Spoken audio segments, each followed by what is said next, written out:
Sa sobrang init ng panahon, nag-iisip tayo kung papaano magkakaroon ng malamig na paligid, lalo na sa loob ng kwarto.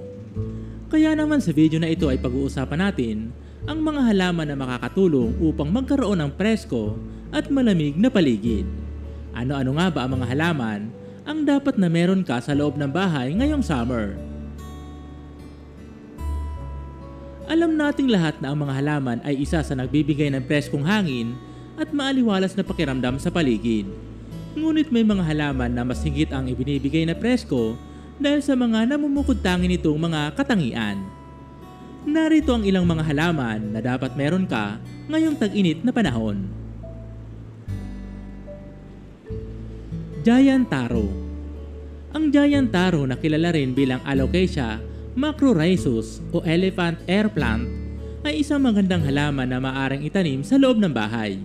Ito ay isang halamang ornamental na may malalaking ugat at malalapad na dahon na nagbibigay ng natural na ganda sa indoor space.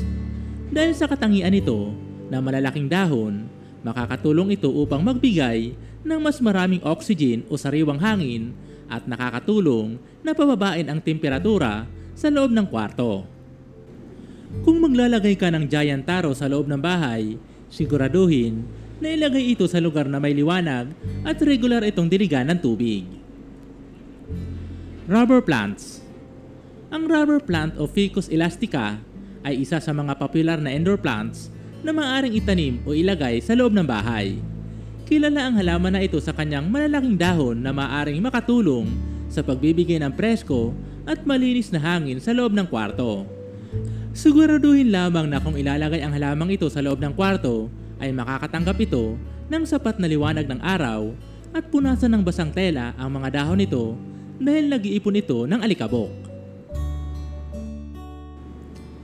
Dracaena trifasciata. Itinuturing ito na pinakamahusay na halaman na naglilinis ng hangin.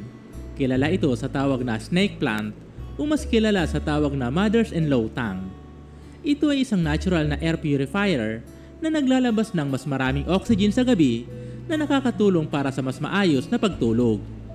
Nangunguna din ito sa mga halamang nag-aalis ng ilang nakakapinsalang kemikal mula sa hangin tulad ng xylene, trichloroethylene, toluene, benzene at formaldehyde. Kaya naman ang snake plant ay magandang ilagay sa loob ng kwarto ngayong tag-init, lalo na kung ang iyong silid ay may mababang sirkulasyon ng hangin. Areca palm.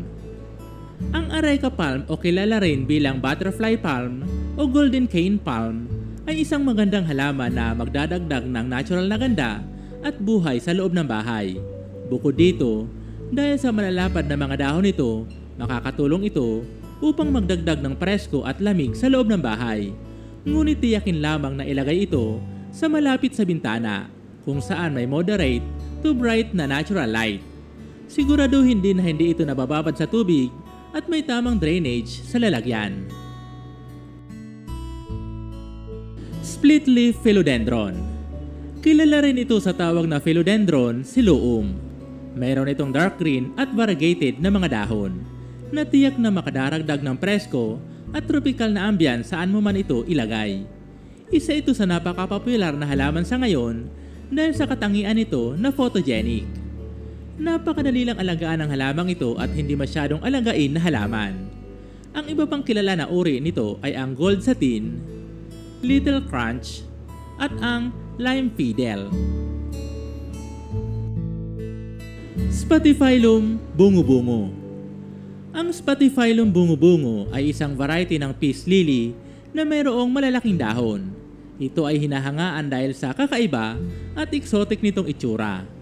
Kung ikukumpara ito sa original na variety ng peace lily, malaki ang kaibahan nito dahil sa lumalaki ang halamang ito hanggang sa 120 cm ang taas at nagbibigay ng malalaki at malalapad na dark green na mga dahon maging ng puting bulaklak.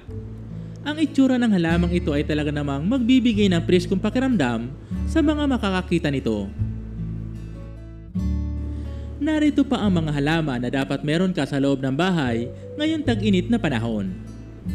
Spider plant, birds of paradise. at ruffled fan palm. Ang mga nabanggit namin na halaman ay mga halamang magbibigay ng mas maraming oxygen dahil sa mga katangian nito na malalapad na mga dahon at malalaki kumpara sa ibang mga halaman.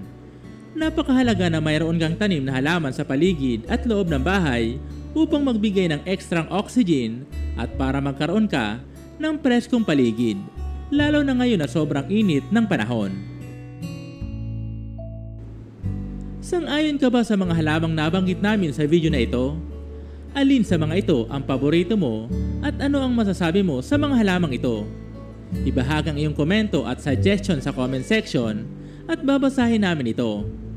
I-share na din ang video na ito sa iba para madami pa ang makaalam tungkol dito. Ito po muli si UCL. Maraming salamat po sa panonood. Hanggang sa muli po. God bless!